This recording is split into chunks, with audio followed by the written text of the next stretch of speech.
moderate a discussion about Bitcoin that will span from what makes it special to its relationship with energy, the community ethos, and the future of Bitcoin. I'm joined by three special guests. The first is Cathie Wood, founder, CEO, and CIO of ARK Invest. Next is Elon Musk, techno king of Tesla and chief engineer of SpaceX. And finally, Jack Dorsey, CEO of Square and CEO of Twitter. So we have a lot to talk about today. So let's get to the talk and get right to it.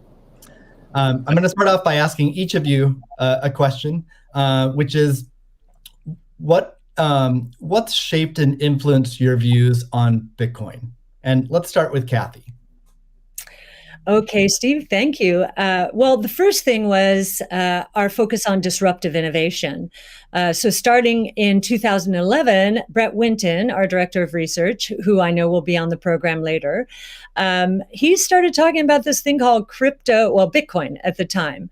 And it was a curiosity as we were doing our brainstorms in research. But as we learned more about this open source ecosystem, that might fulfill the role of the payment system that the internet neglected to build into the system, not expecting commerce. We thought, this might be something. And then I became even more interested when I realized that my economics would come into play as well here. And Art Laffer, my mentor from USC, and a monetary scholar. In 2014, I asked him if he would collaborate on a paper on Bitcoin. And he was a bit of a naysayer at first, but agreed to read the paper. He read the paper, tore it up, and from an economics point of view, really wanted to understand this. And he said, I think you got something here. This is a rules-based monetary system. I've been waiting for this for my entire career. So the combination of disruptive innovation generally, economics on top of that, and the huge misunderstanding out there as to what this is, that was intriguing and launched our research effort. Thank you. Elon, what's influenced your views on Bitcoin?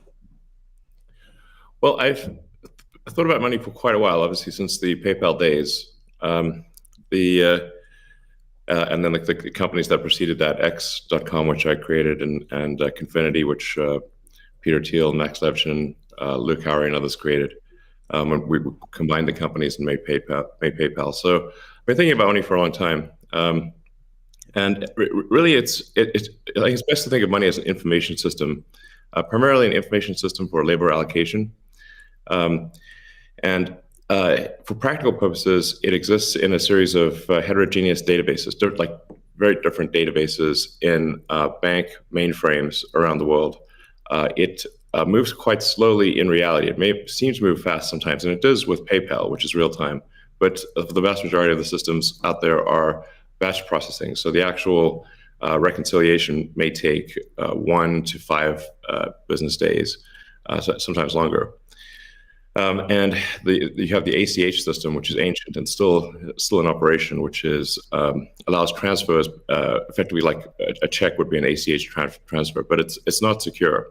And you've got the credit card systems, which are also not secure. It would be like handing your username and password to a stranger in a restaurant if you buy a meal. So there's definitely an opportunity for something that is better from an information theory standpoint. So and there you can think of it like data on a network. I think is the way to view it. What has the most throughput? What has the least error? What drops the fewest packets? Fraud, for example, being a source of error.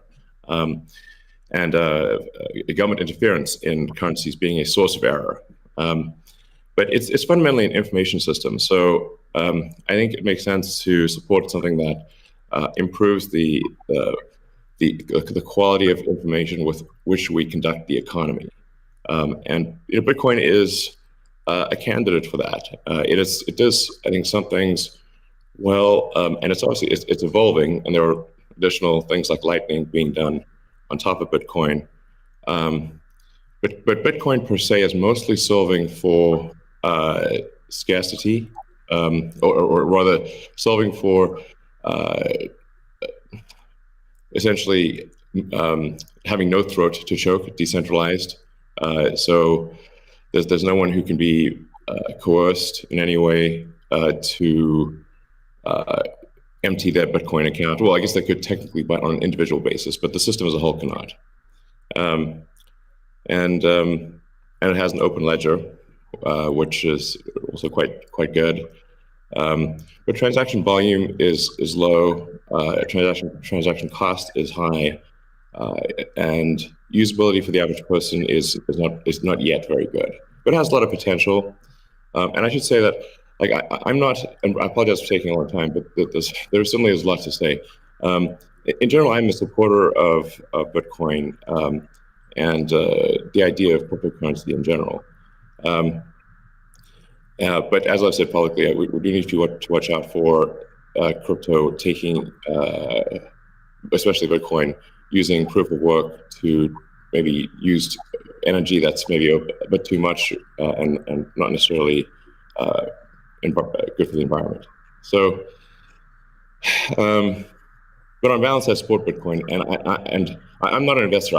The only publicly traded stock I own is Tesla, and the only significant thing I own outside of Tesla is my SpaceX stock that could help create both companies. So, but apart from that, I do own Bitcoin, and Tesla owns Bitcoin, SpaceX owns Bitcoin, and then I do personally own a bit of Ethereum and Dogecoin, of course. So. Okay, great, thank you. And we'll get into some of those issues in more depth as well. Jack, how about you? What shaped your views of Bitcoin? The network and the community. It's deeply principled. It's weird as hell. It's always evolving, and it just reminded me of the internet when I was a kid. And I encountered alt cypherpunks when I was fairly young, and this was a topic of discussion for years. I didn't touch it until 2008 when we started Square. Elon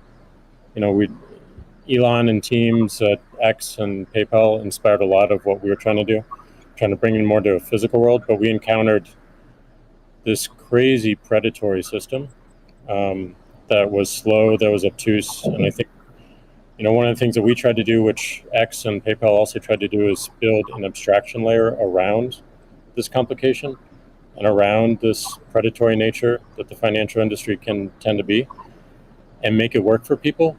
But when I saw Bitcoin in 2009, you see a chance to replace the whole foundation. And everything that Elon was talking about in terms of ACH and the credit card networks were built with very different agendas in a very different time frame, and it's crazy that they still exist and they have scaled, but they just are not relevant to today, and they're certainly not relevant to the future, especially when you consider the entire world and countries like Nigeria or Ghana or India and its interconnection with countries like the United States and Canada and